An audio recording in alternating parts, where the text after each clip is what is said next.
అందరూ ఇక్కడి నుంచి స్టార్ట్ అవుతున్నాయి. కానీ మా పంటలు తడుకోవడానికి నీళ్లు లేవు. ఇక్కడ పల్నాడు వెళ్ళిపోయింది కర్ణాటకకి.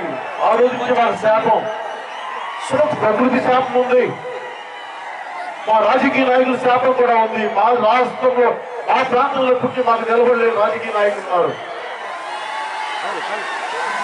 నేను దీనికోసం వాళ్ళకి ఒకటే చెప్పాను, మన అనంతపురం జిల్లా కరువు దేశ యావత్తు తెలిసేలాగా మీరందరూ సహకారం ఇస్తే మీ అందరూ వస్తానంటే జనసేన పార్టీ నేతృత్వంలో నేను మన కరువుని మన సమస్యల్ని మన దేశ రాజధాని ఢిల్లీ దాకా తీసుకెళ్ళడానికి సిద్ధంగా ఉన్నాను. దానికి అనుకోవడానికి కొన్ని స్పెషల్ రైల్స్ చేసి మనం ఎంత బాధపడుతున్నాం, ఎంత కరువు కొరలో చిక్కుకుపోతున్నాం. ఆడపడుచులు మానాలు అమ్ముకుంటున్నారు. ఆ విషయం కేంద్ర ప్రభుత్వానికి కానీ రాష్ట్ర ప్రభుత్వానికి కానీ తెలుసా? కరువు వల్ల. నేను బెంగళూరు వెళ్ళినప్పుడల్లా అనంతపురం వలస కూలీలు చూస్తాను.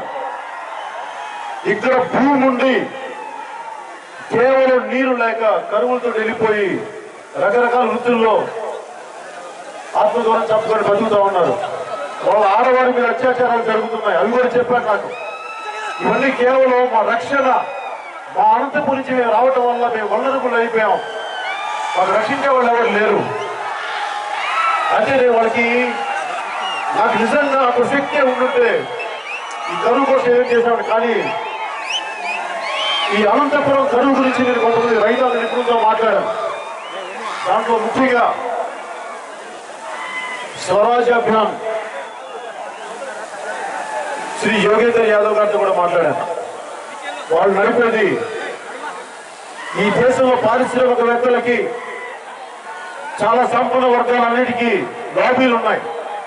కానీ సగటు రైతుకి, సగటు కూలీకి వాళ్ళని అర్థం చేసుకుని వాళ్ళ తరఫున పోరాడే లాబీలు లేవు. నేను వారికి అదే చెప్పాను, మీరు భారతదేశంలో ఉన్న రైతుల కోసం మీరందరూ కలిసి నడుస్తూ ఉంటే మన ఆంధ్రప్రదేశ్ నుంచి తెలంగాణ నుంచి నేను మీకు ఎప్పుడు ముందుంటాను, కలిసి మీకు పనిచేస్తా ఉంటే మీరు అర్థం చేసుకోవాల్సింది, నేను నటుడి వీటన్నిటి కట్టుబడిన రైతుని, చిన్న కమత రైతు. నేను కూడా నేను కూలి పని చేస్తాను, పొలం పని చేస్తాను. నీళ్లు లేక చెట్లు ఎండిపోతుంటే కన్నీరు కార్చేవాడిని. అందుకే నాకు తెలుసు అనంతపురం జిల్లా రైతుల బాధలు ఎలా ఉంటుందో నాకు తెలుసు. పచ్చని చెట్లు మలమల మాడిపోయి ఎండిపోతుంటే నాకు ఆ బాధ ఎలా ఉంటుందో నాకు తెలుసు. అందుకనే నేను మీకోసం ఈ సమస్యని జాతీయ స్థాయి నాయకులకి తీసుకెళ్లే విధంగా ప్రత్యేక రైల్లో ఈ జిల్లా అనంతపురం జిల్లా సమగ్రాభివృద్ధి సంస్థ వ్యక్తులతో కలిసి మీరందరూ వస్తారంటే మిమ్మల్ని కూడా తీసుకెళ్తాను ఢిల్లీకి. అక్కడ ప్రధానమంత్రి గారికి, మిగతా జాతీయ స్థాయి నాయకులకి, అలాగే రైతులకు అండగా నిలబడే శ్రీ యోగేంద్ర యాదవ్ లాంటి గారి వ్యక్తులతోటి మన సమస్య చెప్తారు. ముఖ్యంగా రాష్ట్ర ప్రభుత్వం నిజంగా చిత్తశుద్ధిగానే ఉండుంటే అనంతపూర్కి ఏం చేసేది వస్తుంది. ఎందుకు మీరేం మాట్లాడలేదు వీటి గురించి? తాత్కాలిక చర్యలైన రైన్ గన్స్ కొట్టినా కరువు ఆగిపోతా తాత్కాలిక చర్యలేవి.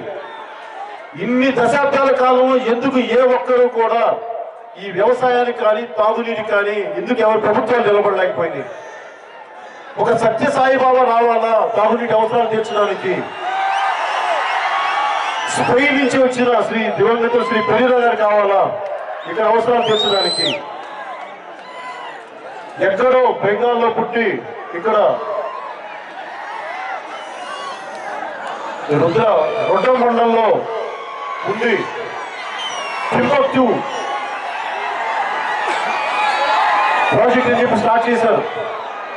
మేరీ జాన్ అండ్ గంగూలియన్, వీళ్ళు మన రాష్ట్రానికి సంబంధం లేని వ్యక్తులు. కేవలం ఇక్కడ కరువు చూసి ఒక జపనీస్ శాస్త్రవేత్త ముసుగు ఫుకుఓకా ఆయన స్ఫూర్తితోటి, ఎమర్జెన్సీలో పాటుపడ్డ జయప్రకాష్ నారాయణ గారి స్ఫూర్తితోటి, పాలేకర్ రైతుల పాలిటి దైవం పాలేగ గారి స్ఫూర్తితోటి వాళ్ళు అక్కడికి వచ్చి ఒక ఎడారిని ఈ రోజున ఎంతో కొంత బాగు చేయిస్తా ఉన్నారు. 20 సంవత్సరాలు పట్టింది. అంటే ప్రభుత్వానికి పట్టిన బాధ్యత, ప్రభుత్వాలు తలుచుకుంటే చేయగలవు. ఒక సత్యసాయిబాబా కానీ, ఒక శ్రీ బెరీరా గారు కానీ, ఒక ఇండివిజువల్స్, ఒక వ్యక్తులు చేయగలిగినప్పుడు ప్రభుత్వాలు ఎందుకు చేయలేవో నాకు అర్థం కాలేదు. ఇక్కడున్న మనకి సమకాలీన రాజకీయ వ్యవస్థ, సమకాలీన రాజకీయ నాయకులు వారి లబ్ధి, వారి సమస్యలే తప్ప ప్రజల సమస్యలు పట్టించుకునే పాపాలు ఏనాడుకోలేదు. అందుకనే ఈ రోజు మనకి అనంతపూర్లో కరువు, దుర్భిక్షం, అది మన సమస్యలు. జనసేన పార్టీగా నాకు నటుడిగా ఆనందం లేదు. సినిమాలు ఆడొచ్చు, ఆడకపోవచ్చు, కానీ నాకు నిజమైన ఆనందం కలిగేది సమస్యల్ని పోరాటం చేసినప్పుడు నాకు నిజమైన ఆనందం కలుగుతుంది. మీకు అండగా నిలబడగలిగినప్పుడు నాకు ఆనందం కలుగుతుంది.